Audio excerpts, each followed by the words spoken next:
لە دوای هەلومەرجی ڕیفراندۆم و پەلاماری حەشتی شعبی بۆ سەکەرکووک شارەکە دووچاری شۆکێکی گەورە هاتووە. ئەویشتی لەسەر ئاستی سیاسەتی ڕسمی بێت یاخود ملی و چاودێرانیش بە پێویستی دەزانن ئەو دۆخە لە کەرکووک چارەسەر بکرێت. فعلەن کەرکووک لە دۆخی سووری سڕبووندا، یعنی ئێمە هێزە سیاسەکان و خەڵکی کەرکووک بەگشتی لە بەردەم شۆکێکداین. ئەم شۆکە پێویستی بە تێپەڕبوون هەیە شێمەواقعەکە و هاتۆتە پێشەوە.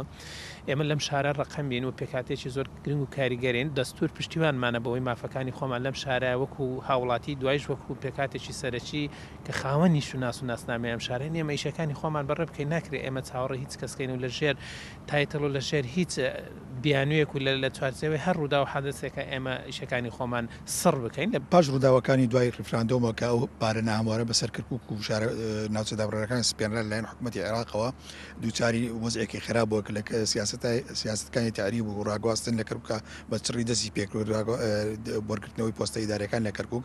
هەڵبەتە بۆ چاکردنی دۆخی کەرکووک و تەواوی ناوچەدابڕەکە پێویستی یەکێتی پێویستی کورد بە بڕیارێکی چارەنووسازەیە. ئەم بڕیارە چارەنووسازە بڕیارێکی جەریانە ئەبێ لە سەرەتاوەش یەکێتی نیشتیمانی کوردستان لە خۆیەوە دەست پێ بکات لە کەرکووکە بڕیارێکی کۆمەڵی بڕیاری جەریانە بدا. دەبێت کورد یەک دەست یەک هەڵوێست بازدا بەسەر کێشە سیاسەکانیە بازدا بەسەر خلافە سیاسەکان لەبەرەوەی ئەمڕۆی کەرکووک ئەوە دەخوازێ ئێمە کێشە سیاسەکانمان وەلاوەنین بۆی بتوانین ڕوبەڕووی ئەو مەترسیانە بینەوە کە ئەمڕۆ لەسەر چارەنووسی کەرکووکە. دەبێت هەر خلافێکمان هەبوو لەسەر هەر پرسێ وەلاوەینە بۆ ئەمڕۆی کەرکووک. بۆیە و کاتێککە باسی دەستورش دەکەین ئەو دەستورە کورد یەکێک بۆ لە نووسرانی ئەو دەستورە، بەڵام ئەم دەستورە دەبێت وەکو خۆی جێبەجێ بکرێ. بە بڕای کادرێکی پێشکەوتوویەکێتیش ئەرکی هێز و لایەنە کوردستانیەکانە لە ڕێخەباتێکی نوێی مەدەنی و پشتبەستن بە دەستوری عێراق دۆخی چەقبەستووی کەرکووک بڕەوێننەوە.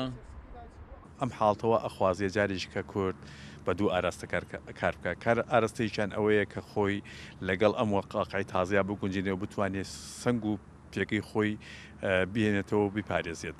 ئەمە یەک. ئاراستی دووەم جاریش کە خۆی ڕێکخاتەوە بە ئاراستەیە کە بتوانێت بۆ هەموو ئەگەرەکانی لەمە دووە یان هەر ئەگەرێکی لە ئایندەیە کە ڕوبەڕووی ئەم منتقابێتەوە خۆی بۆ ئامادەکات. ئەویش لە چیایە؟